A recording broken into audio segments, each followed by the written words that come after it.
This is an interview with bonded guitarist Bernemann and singer Ingo by Nick Perkel on Wednesday, October 13th, 2021. Now, Bernemann, can you tell me about getting your very first guitar? My first guitar, I was 12 years old, and in my home city we got a very little store for instruments, and so I talked to my mom, and I asked her. I always wanted to play guitar. I remember this day, and she bought me my really first guitar for 100 German marks, and with this guitar I get lessons, and I started to learn when I was 12 years old. In my home city in Dortmund, and there I went with my first guitar. So how long did the lessons last? We moved to another city, so I was there for maybe 2.5 years, something like that. But there was no electric guitar and rock music. It's just kind of finger picking, and so the learning the roots to play guitar. I did it for 2.5 years. Yeah. So, Ingo, like when you were younger, did you attend any music schools or anything of that nature? No, not really. I was interested in music since I was young, and I practiced it with a couple of guys in school. Where we teamed up to form the first bands. The position as a singer was more or less by chance, because we just lack of a decent singer, and I tried to sing and found out that I have a kind of a just okay voice, so that made me the singer finally. But I had no school training or else.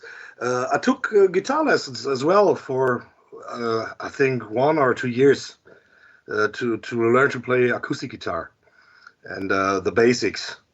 But of course I can't compete with Bernemann or any other real guitar players. So I just do it for myself, for fun time. Now, just wondering, what was the last bonded concert that you played like just before the virus came into effect?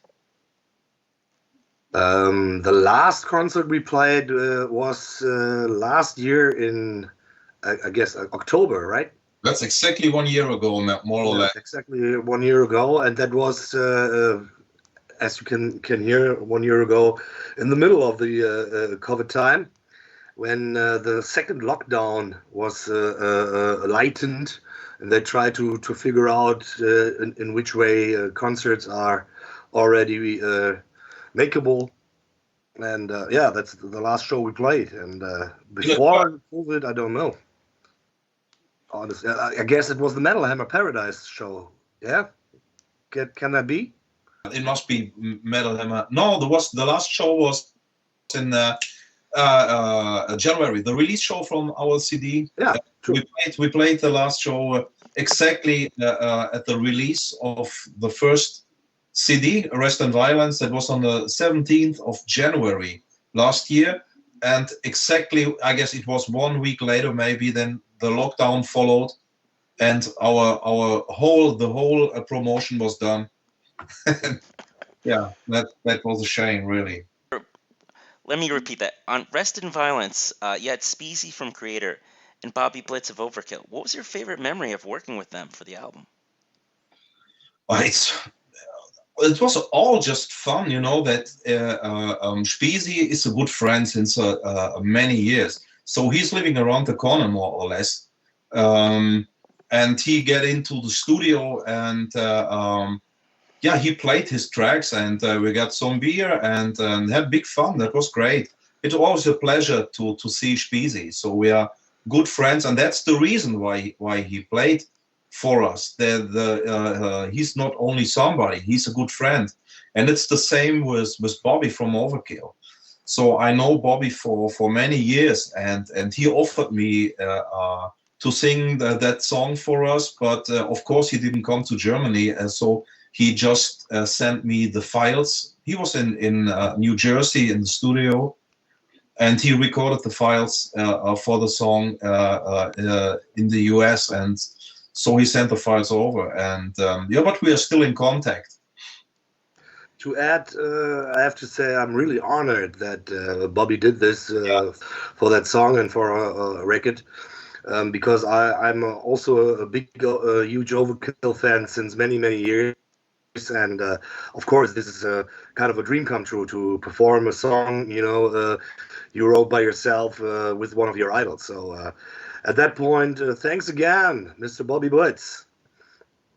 Now, for this album, what was your approach for songwriting, and who are the major songwriters? So I always say that we're doing this together, more or less. So I guess in the beginning, I start always. I'm collecting some riffs, and then I prepare. We built the basics. Maka and me, the drummer, and so we built the basics for a song, and then we work together, especially with Ingo, and together with the vocals. So we change these basics always. I guess I deliver more or less the riffs for the song. Ingo is doing the lyric completely, but for the arrangement, I guess that we are all responsible, including our producer Connie. So so we don't have a songwriter, a real 100% songwriter into the band.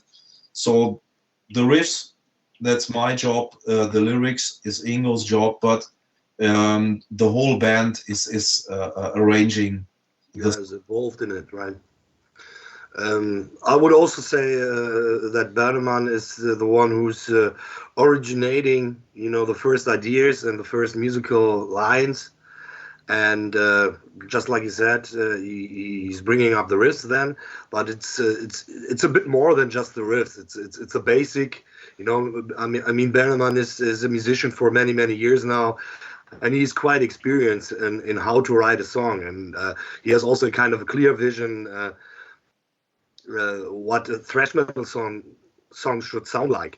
And with this idea and with this vision, he comes up with his riffs and sets the basics, and the rest of the band is tries to work with this, especially me with my vocal lines and lyrics, and but at least the whole band is in the say and tries to figure out what's the best way we can all come together. And if it's the prime, then everybody is satisfied and says, yeah, that's it, But I guess it's normal, for example, if you have a collection of songs on an album, that you prefer that song and the other band member maybe prefer another song. And because at least it's a question of taste, right? Now, for each of you guys, when it came to this album, what song are you most proud of how it turned out? With the album Rest in Violence, you were asking? Yes. Or no, actually, Into Blackness. Into Blackness. The new one. Oh.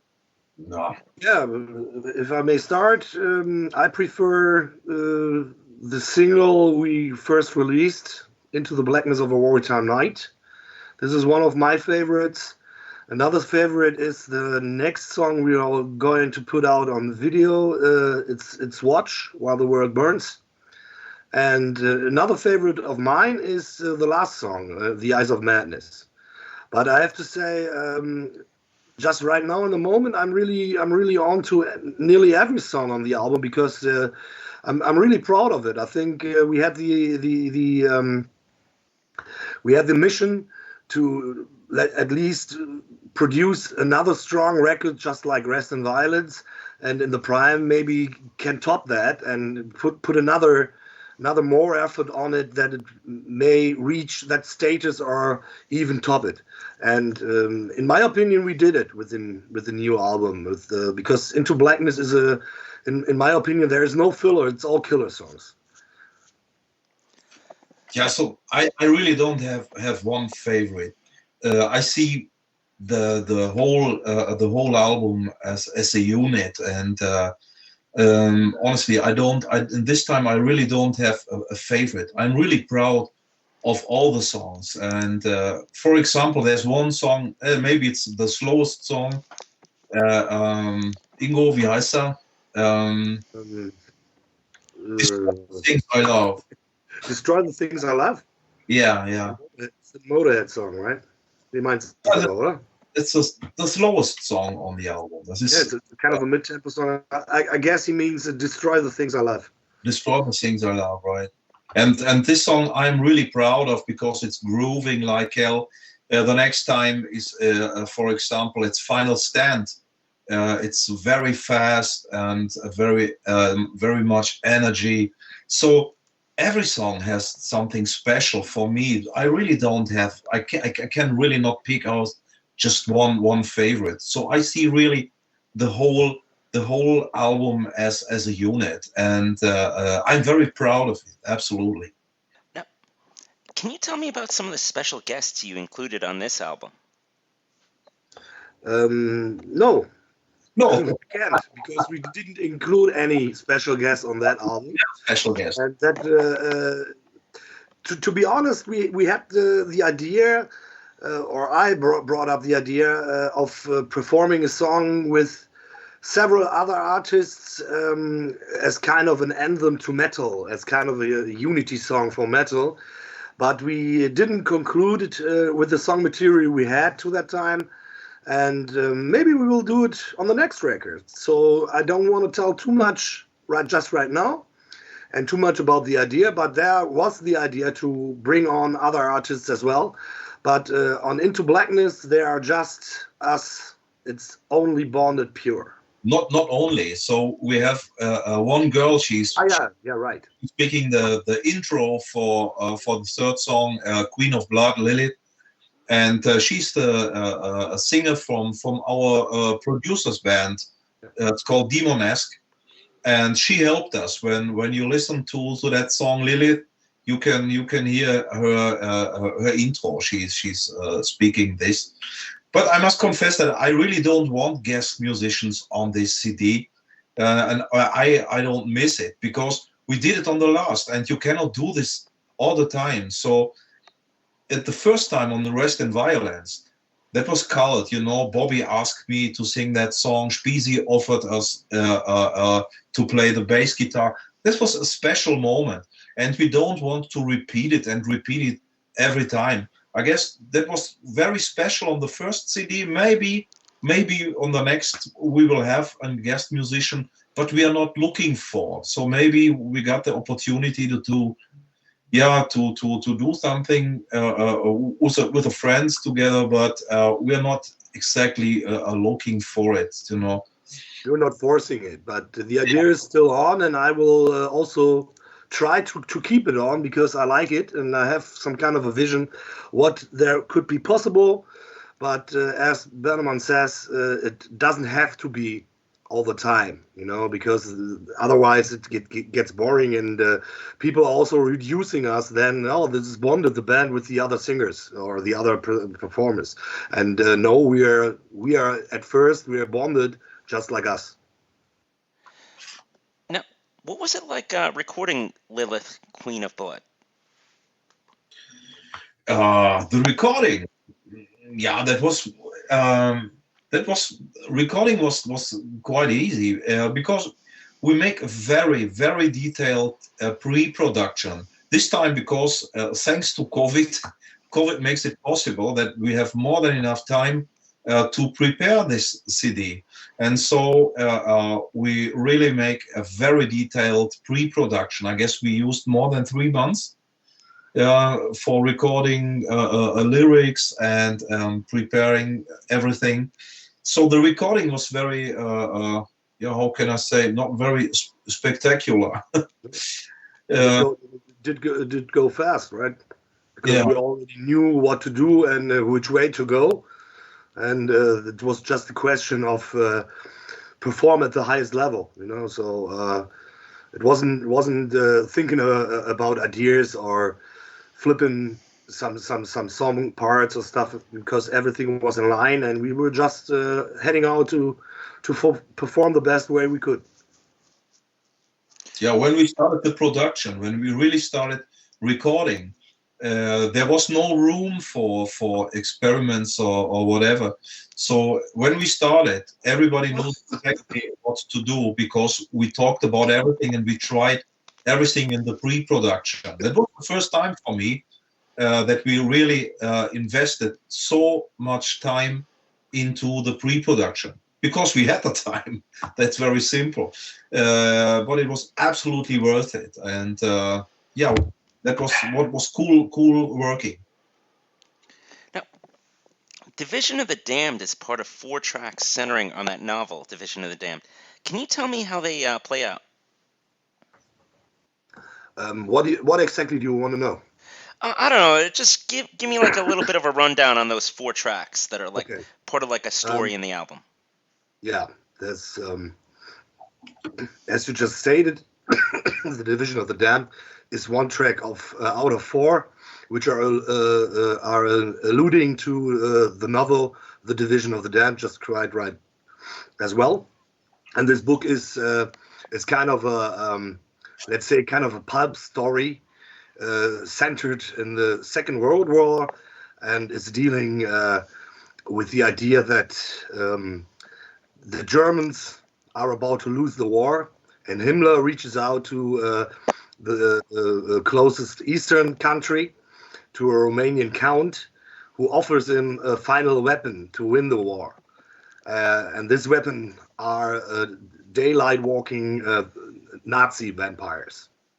That sounds really pulp, and it is. That's why I like that novel that much. A good friend of mine is the author of the book, Richard Rice Jones, and he came up with this idea to the story. And I really like the book because it's kind of a, let's say, kind of a Tarantino style war tale. For the reason that I also had a little lyrical concept on the first record, I planned to do so as well on the following record, now on Into Blackness.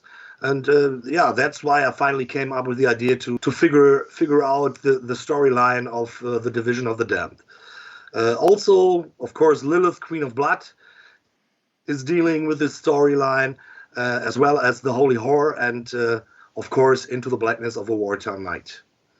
That are the 4 songs that are combining, at least, my point of view on this book and on the story, and I found it fitting for a thrash metal band as well, for the lyrics, because I mean, of course, we are aggressive, we play fast, we are a kind of hard playing band, and it doesn't match to sing about daffodils or stuff. You know, you have to find the right lyrical concept to match with the aggressive music, and I guess, yeah, very grateful to find something like this in such lyrics. Now, just out of curiosity, what are your favorite vampire movies from Germany? My favorite vampire movies from Germany. I don't know if we ever had do we have a final vampire movie in Germany? Ingo. What? Nosferatu, yeah, of course, that's a classic. Yeah, true. This is a German movie, right? From Werner Herzog. True, with Klaus Kinski. Yeah. This is one of the maniacs ever, forever and ever. There was Klaus Kinski was not born. This movie Nosferatu is the old black and the old one, the black and white old one from the 20s or something. Yeah. This guy is great. It's from 1928, something like this. 19 something in the 20s. It's one of the really first vampire. But is it a German movie? I guess it is a German movie. I am not 100% sure, but I guess it is. Oh yeah, I didn't know. I guess it's the story is in Bremen, as much as I remember. I can't tell. I just saw it 1 or 2 times. Yeah, I was more fond to Nosferatu, you know, Werner Herzog's version of it from the 70s, which is kind of a psychedelic, you know, with the music from Popol Vuh and stuff. And this is very, very arty. but also kind of strange enough to be interesting. And other vampire movies I really love is from Polanski, Dance of the Vampires. I don't know if it's the right title for the movie in America, because in Germany it is called Dance of the Vampires. I guess it's the last role Sharon Tate played before Charles Manson's followers visited her. Now, for each of you, starting with Bern, what are your 3 most cherished German metal albums in your collection? Slayer, of course, Rain in Blood. I love it. And another one is Metallica, Ride the Lightning. And something maybe not so special. This is for me it is special, of course. This is a CD I really like. It's from Fates Warning, Parallels. I really love this CD. Did you ask for German bands? Yeah. Some German metal bands, though? German. Yeah. 3. German. Alle Sodom, wo du mitgespielt hast. No. Halloween, I really like Walls of Jericho. Was great from Halloween. I really like Kreator's Violent Revolution, of course. And yes, for me it was very special. A special one was M16 from Sodom. Awesome. I also want to answer that question. Also, even if you didn't ask me, but I want to answer it, please. Please do. Okay, for me, of course, Kreator with Extreme Aggressions. This is one of my all-time classics ever. Then one underestimated record, which I really think a lot of people more should know that album and should check out the band, is Holy Moses, New Machine of Liechtenstein. I really dig that record because I think that was their first major label production. They produced it in New York with Alex Perialas, who just before did Anthrax and stuff, and this record is just killer. And another German record, for instance, could be Victory's Cultural Kill the Native or Rage's Secrets of a Weird World. These are records I really dig and really admire. Now, Ingo, what is your all-time favorite Assassin concert you played? My all-time favorite Assassin concert up till now is, of course, Santiago de Chile, which took place, I don't know, it's about 3 or 4 years ago now, where we supported Anthrax in a total sold-out venue, Teatro di Caupolicán. This was magic that night, man. The people were just freaking out from the first line, from the first second we got on stage, and that was totally off the chain. It was totally amazing. And that, for sure, up till now, is my absolutely favorite Assassin show. Although I have to say, I really dig those guys. It's always fun to meet up with them and play shows. And that's what I like about Assassin. We have a lot of fun together. Just like I also have with Bonded, but different guys, different fun. Now, for Bern, what was your favorite Sodom concert you played? Oh, difficult. So I played so many shows. Of course, I remember some, especially like Ingo said, South America is always a place for adventures. So we had so crazy moments in especially Colombia. The people they smashed the windows and entering the concert hall because it was packed and so they tried to enter when they crash the doors, the windows, and they get in, or there were riots in front, and so they were real adventures. Or very special for me was one of my first shows in South America. That was maybe in '97, where I met my wife in Sao Paulo, in Brazil. It's an unforgettable moment. So. I've seen a lot in this time. Final words then? Yeah, we really appreciate the opportunity to appear on your show, and we want to greet and send out a big hail to all the metal fans all over your place and all over America. Keep on listening to heavy metal, and please check out our new record, Into Blackness. It's released about, I guess, 12th of November this year, and yeah. We're looking forward to hopefully visit your place and your country someday in the near future. And yeah, keep on rocking and keep on staying metal, guys. Thank you very much. This has been an interview with bonded guitarist Bernemann and singer Ingo by Nick Perkel on Wednesday, October 13th, 2021.